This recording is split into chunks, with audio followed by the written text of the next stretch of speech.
चलिए आज एक सफर पर चलते हैं, एक ऐसी खोई हुई दुनिया में जो दुनिया की महानतम प्राचीन सभ्यताओं में से एक थी, हड़प्पा, या जिसे सिंधु घाटी सभ्यता भी कहते हैं। एक ऐसी दुनिया जिसके राज आज भी परत दर परत खुल रहे हैं। तो इस सभ्यता की सबसे बड़ी और शायद सबसे दिलचस्प पहेली है इनकी लिखावट, इनकी लिपि। इसमें 375 से 400 के करीब अनोखे चिन्ह हैं, लेकिन आज तक कोई भी इसे पढ़ नहीं पाया है। सोचिए, इसका मतलब है कि उनकी कहानी सुनने का हमारे पास सिर्फ एक ही जरिया है, वो चीजें जो वो अपने पीछे छोड़ गए। और उनकी कहानी की शुरुआत होती है इस एक छोटी सी चीज से। ये एक पत्थर की मुहर है। देखने में छोटी है, पर असल में ये 4000 साल से भी पुरानी एक विशाल और रहस्यमयी दुनिया का दरवाजा है। अब जो बात सच में चौंका देती है वो ये है कि ये कोई साधारण बिखरी हुई संस्कृति नहीं थी। इन्होंने दुनिया के कुछ पहले और सबसे एडवांस मतलब सुनियोजित शहरों को बसाया था। मोहनजोदाड़ो जैसे इनके बड़े शहरों को देखिए। ये शहर 2 हिस्सों में बटे थे, बिल्कुल साफ साफ। एक तरफ था ऊंचा बना हुआ दुर्ग जहां शायद खास इमारतें थीं, और दूसरी तरफ था निचला शहर जहां आम लोग रहते थे। ये बंटवारा दिखाता है कि इन शहरों को बनाने के पीछे एक गहरी सोच और एक पूरा प्लान था। ये तो कमाल ही है। हड़प्पा के इंजीनियरों की दूर की सोच देखिए। उन्होंने एक भी घर बनाने से पहले पूरे शहर का इंफ्रास्ट्रक्चर तैयार किया। पहले बिल्कुल सीधी लाइन में गलियां और नालियां बनाईं, और फिर उसके बाद घर बनाए गए। मतलब प्लानिंग पहले, कंस्ट्रक्शन बाद में। और ये बात तो और भी हैरान करने वाली है, उनकी सबसे मामूली चीज यानी ईंटें, वो भी एक स्टैंडर्ड साइज की थीं। सोचिए, जम्मू से लेकर गुजरात तक हजारों किलोमीटर के दायरे में हर ईंट का अनुपात बिल्कुल एक जैसा था, 4:2:1। ये कितनी जबरदस्त केंद्रीय योजना की तरफ इशारा करता है। जब आज के पुरातत्वविदों ने उनकी ढकी हुई नालियों का सिस्टम देखा तो वो दंग रह गए। जैसा कि ऑनेस्ट मैके ने लिखा, ये उस समय की सबसे बेहतरीन ड्रेनेज व्यवस्था थी। इतनी एडवांस कि इतिहास में बहुत बाद तक भी ऐसी व्यवस्था देखने को नहीं मिलती। 700, सिर्फ एक शहर मोहनजोदड़ो में लगभग 700 कुएं थे। और मजे की बात यह है कि इनमें से कई कुएं ऐसी जगहों पर थे कि सड़क से गुजरने वाले राहगीर भी आसानी से पानी पी सकें। ये दिखाता है कि वो लोग सिर्फ अपने बारे में नहीं, बल्कि पूरे समाज और उसकी ज़रूरतों के बारे में सोचते थे। तो चलिए अब इन शहरों की बनावट से आगे बढ़ते हैं और उन लोगों की दुनिया में झांकते हैं जो यहाँ रहते थे। देखते हैं कि वो क्या बनाते थे और दुनिया से उनके रिश्ते कैसे थे। ऐसा लगता है जैसे उनके कारीगरों के हाथ में कोई जादू था।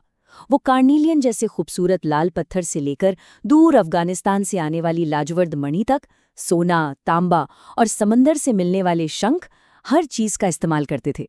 और ये सामान अलग अलग जगहों से आता था, जो उनके एक बड़े ट्रेड नेटवर्क का सबूत है। सिर्फ एक छोटा सा मनका बनाने की प्रक्रिया देखिए। पहले कच्चे पत्थर को आग में तपाकर उसका रंग बदला जाता, फिर उसे तराशा जाता, फिर घिसाई, फिर पॉलिश, और आखिर में उसमें एक बारीक छेद किया जाता। मतलब एक एक मनके के पीछे कितनी मेहनत और कितना हुनर छिपा था। और यहाँ पर विज्ञान एक जासूस की तरह काम करता है। जब वैज्ञानिकों ने हड़प्पा में मिली तांबे की चीजों और ओमान से मिले तांबे की जांच की तो दोनों में निकल के अंश मिले। ये एक पक्का सबूत है कि इन दोनों के बीच अरब सागर के पार व्यापार होता था। और अब एक बहुत ही दिलचस्प बात, उस जमाने की एक और महान सभ्यता मेसोपोटामिया के लोग अपने लेखों में एक दूर देश का जिक्र करते हैं, मेलुहा। वो इसे नाविकों का देश कहते थे, और ज्यादातर पुरातत्वविदों का मानना है कि ये मेलुहा और कोई नहीं बल्कि हड़प्पा सभ्यता ही थी। और यहाँ आकर सारी कड़ियां जुड़ जाती हैं। मेसोपोटामिया के लेखों में लिखा है कि मेलुहा से कार्नीलियन, सोना, तांबा जैसी चीजें आती थीं, वही चीजें जो हड़प्पा में बनती थीं। और सबसे बड़ा सबूत, मेसोपोटामिया में मिली एक मोहर जिस पर हड़प्पा का खास निशान यानी कुबड़ वाला बैल बना है। तो अब सवाल ये उठता है कि इतना बड़ा, इतना फैला हुआ और इतना व्यवस्थित समाज, आखिर इसको चला कौन रहा था? कौन था शासक? सत्ता किसके हाथ में थी? इसका सबसे बड़ा सुराग, और सच कहूं तो सबसे बड़ी पहेली भी, उनकी चीजों में दिखने वाली एक रूपता है।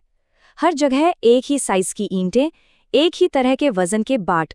ये सब किसी मजबूत केंद्रीय सत्ता की तरफ इशारा तो करता है, पर वो सत्ता थी किसकी, इसका कोई ठोस सबूत नहीं मिलता। तो शासन कैसा था? इस पर एक्सपर्ट्स आज भी बहस करते हैं। कुछ मानते हैं कि कोई राजा था ही नहीं, सब बराबर थे। कुछ का कहना है कि हर बड़े शहर का अपना अलग राजा था। और कुछ मानते हैं कि एक ही राजा या सरकार थी जो इस पूरी सभ्यता पर राज करती थी, और शायद इसीलिए हर चीज इतनी स्टैंडर्डाइज्ड थी। और इस बहस के बीच में आती है ये मशहूर मूर्ति। इसे पुरोहित राजा का नाम दिया गया है, पर यह नाम बस एक अंदाजा है, क्योंकि जिन पुरातत्वविदों को ये मिली, उन्होंने मेसोपोटामिया के पुरोहित राजाओं के बारे में सुन रखा था। सच तो ये है कि हमारे पास कोई सबूत नहीं है कि ये व्यक्ति वाकई कोई पुजारी था या कोई राजा। और अब हम इस कहानी के आखिरी और शायद सबसे बड़े रहस्य पर आते हैं। इतनी महान, इतनी विकसित सभ्यता आखिर अचानक खत्म कैसे हो गई? ये टाइमलाइन देखिए। सदियों तक ये सभ्यता फलती फूलती रही, और फिर लगभग 1900 ईसा पूर्व के आसपास चीजें बदलने लगीं। उनकी लिखावट, उनके बाट, उनका व्यापार सब धीरे धीरे गायब होने लगा, और कुछ ही समय में लोगों ने बड़े बड़े शहर छोड़ दिए। तो हुआ क्या था? दशकों से इस पर दो बड़ी थ्योरीज के बीच बहस चल रही है। एक तरफ लोग मानते हैं कि जलवायु परिवर्तन, नदियों के सूखने या बाढ़ जैसी प्राकृतिक आपदाओं ने इसे खत्म कर दिया। दूसरी तरफ एक विवादास्पद थ्योरी है आर्य आक्रमण की, जो कहती है कि बाहर से आए लोगों ने इन शहरों को तबाह कर दिया। लेकिन हाल ही में विज्ञान ने इस पूरी बहस को एक नया मोड़ दे दिया है। हरियाणा के राखीगढ़ी में मिले एक कंकाल के डीएनए की जांच ने कुछ ऐसा बताया है जिसकी उम्मीद शायद किसी को नहीं थी। इसने हड़प्पा के लोगों की जड़ों को इसी जमीन पर हजारों हजार साल पीछे तक पहुंचा दिया है। और इस रिसर्च का नतीजा बहुत साफ है। ये तथाकथित आर्य आक्रमण के सिद्धांत को, जैसा कि कहा गया है, पूरी तरह से ध्वस्त कर देता है। ये बताता है कि हड़प्पा के लोग कहीं बाहर से नहीं आए थे, बल्कि यहीं के थे, और उनकी संस्कृति हजारों सालों से यहीं विकसित हो रही थी। और ये सब कुछ हमें वापस वहीं ले जाता है जहां से हमने शुरू किया था, उनकी वो रहस्यमयी लिपि। जरा सोचिए, अगर हम कभी उसे पढ़ पाएं तो वो अपनी कहानी में हमें क्या बताएंगे? अपने शहरों के बारे में, अपने राजाओं के बारे में, या अपने अंत के बारे में? ये एक ऐसा सवाल है